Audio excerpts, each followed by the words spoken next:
Bismillahirrahmanirrahim. This is the highlight of this video. Inilah cuplikannya. Alhamdulillahirrabbilalamin. Assalamualaikum warahmatullahi wabarakatuh. Bismillah, alhamdulillah, la haula wala quwata illa billah. Sebelum saya sampaikan cerita dari tanah air yang ke-35 tentang akibat prasangka buruk, saya sampaikan quote-nya dahulu. Hati adalah pemuka atau pemegang pimpinan tubuh seseorang. Maksudnya apa? Segala sesuatu yang dilakukan oleh anggota tubuh itu pasti didahului oleh kemauan atau kehendak hati. Oleh sebab itu, jikalau hati seseorang itu suci, maka apa yang dilakukan oleh semua anggota tubuhnya baik akan menjadi baik. Sedang jikalau hatinya kotor, maka hanya kemaksiatan dan kemungkaran sajalah yang timbul dari anggota tubuh orang yang memiliki hati itu. Jadi pertahankan hati yang bersih, jangan dikotori. Jagalah hati, jangan kau nodai.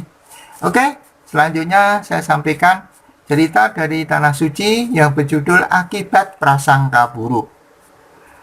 Menjelang sholat duhur, Mukhtar begitu saja disebut masuk Masjid Nabawi di Madinah. Ia mengambil tempat untuk sholat sunnah yang kebetulan berdampingan dengan seorang yang berpakaian dekil. Ada bisikan jelek dalam hatinya bahwa orang yang berpakaian dekil di sebelah kirinya itu pasti baunya tidak sedap karena melihat penampilannya yang kelihatannya tidak pernah mandi. Ia melaksanakan sholat 2 rakaat sampai selesai dan mengucap salam ke kanan dan ke kiri. Saat ia menoleh ke kiri, orang yang berpakaian dekil itu ternyata harumnya luar biasa. Ia begitu merinding dan cepat-cepat istighfar. Astagfirullahaladzim. Ketika usai sholatnya, sholat maghrib sudah selesai. Orang yang berbau harum itu sudah tidak ada di tempatnya. Semula ia bermaksud meminta maaf, tetapi sudah tidak ketemu lagi. Kejadian itu betul-betul memberi hikmah baginya. Berprasangka memang tidak boleh, karena itu jangan melihat rupa. Demikian tuturnya. Ya, hal ini juga jangan hanya terjadi di Tanah Suci saja. Di tanah air pun jangan sampai kita suudzon kepada orang lain. Mudah-mudahan bermanfaat. Bismillahirrahmanirrahim. Assalamualaikum warahmatullahi wabarakatuh. Bismillah, alhamdulillah, la haula wala quwata illa billah. Alhamdulillah kita bisa berjumpa walaupun lewat dunia maya. Salawat dan salam marilah selalu kita sanjungkan kehadirat Rasulullah SAW, Rasul pilihan Allah yang telah membawa kita minadul mati ilan nur, dari alam kegelapan menuju alam terang benderang. Mari kita awali dengan bacaan basmalah. Bismillahirrahmanirrahim. Kita tahu bahwa semua umat Islam tentu mau melihat atau mengunjungi Tanah Suci untuk berziarah ya ke makom Rasulullah SAW, dan juga untuk melaksanakan rukun Islam yang kelima, yaitu ibadah haji. Kita semua yakin dan percaya bahwa Tanah Suci merupakan anugerah bagi Allah untuk manusia, di mana merupakan satu wahana ya pertemuan umat Islam seluruh dunia saat itu. Kita semua tentu akan ingin sekali mengikuti kegiatan itu berupa haji. Kalau toh tidak haji karena terlalu lama untuk menunggunya, mungkin kita bisa berumroh ya. Kemudian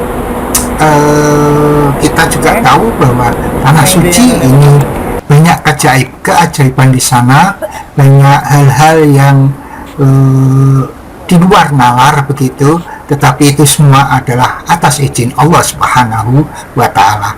Oleh karena itu, kesempatan ini saya akan menyampaikan beberapa kisah, beberapa hal yang terjadi yang merupakan keajaiban dan hal-hal yang menarik yang terjadi di Tanah Suci, yang merupakan testimoni dari apa yang saya alami, dan juga dari referensi yang pernah saya dengar, saya baca, kemudian saya ulang kembali untuk menceritakan di sini. Tentu saja ini masih banyak kekurangan, ya tidak seindah apabila Anda bisa berkunjung ke tanah suci sendiri. Tapi setidaknya mudah-mudahan memberikan motivasi akan kerinduan kita, terutama bagi yang belum pernah, yang sudah pernah ke sana pun sangat rindu ya untuk bisa hadir di tanah suci kembali. Ya, yang saya hormati para pirsawan semuanya, jadi tujuan saya untuk mengunggah ini adalah untuk membunuh lupa, biar waktu yang ada pada diri saya setelah pensiun ini masih memiliki manfaat bagi orang lain, sehingga saya membuat konten ini. Kemudian saya juga ingin memiliki satu jejak digital yang mudah-mudahan nanti setelah saya meninggal bisa diputar kembali dan bisa bermanfaat bagi orang lain. Yang ketiga, saya bertujuan untuk meningkatkan keimanan untuk saudara-saudara semua, juga untuk diri saya sepanjang masih hidup ini.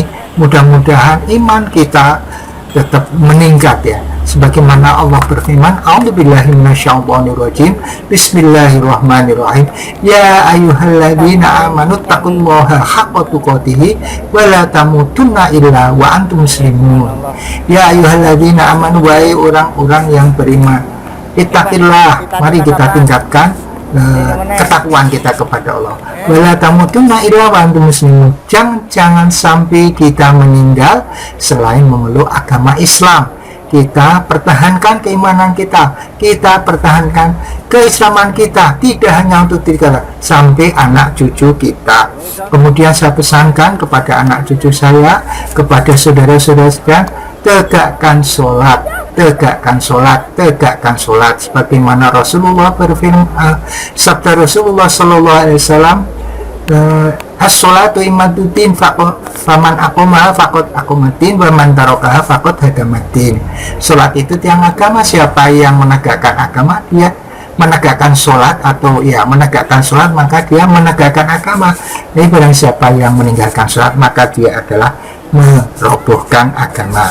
Kemudian disclaimernya, bahwa unggahan ini, di dalam unggahan ini mungkin ada kesamaan ide, kesamaan pandang, kesamaan pendapat, kesamaan nama, kesamaan tempat, mungkin itu adalah kebetulan, dan manakala itu mengganggu Anda, saya mohon maaf sebesar-besarnya. Kemudian saya tegaskan bahwa saya bukanlah seorang kiai, bukan seorang ahli agama, saya manusia biasa yang masih harus belajar. Maka kalau terdapat kesalahan, saya mohon maaf sebesar-besarnya.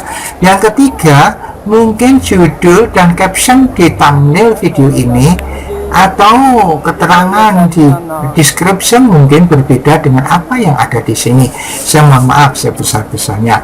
Yang keempat, bahwa unggahan ini saya khususkan untuk anak cucu saya, keturunan saya, keluarga saya. Tetapi manakala Anda yang di luar keluarga saya mau mengikuti dan mau selalu menyimak channel ini, video ini, saya ucapkan terima kasih. Mudah-mudahan bermanfaat bagi Anda dan sekeluarga.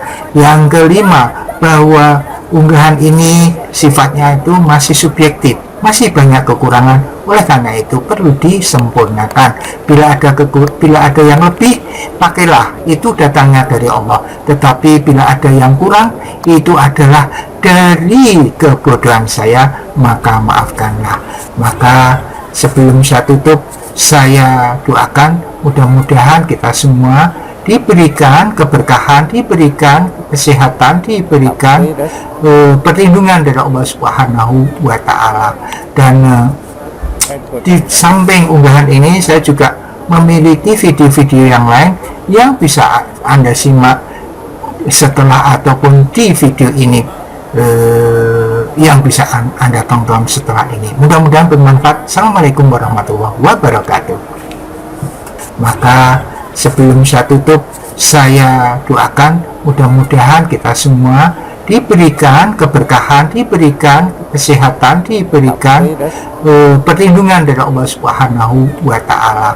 Dan di samping unggahan ini, saya juga memiliki video-video yang lain yang bisa Anda simak setelah ataupun di video ini, yang bisa Anda tonton setelah ini. Mudah-mudahan bermanfaat. Assalamualaikum warahmatullahi wabarakatuh. Muhammad, Allahumma sholli ala Sayyidina Muhammad.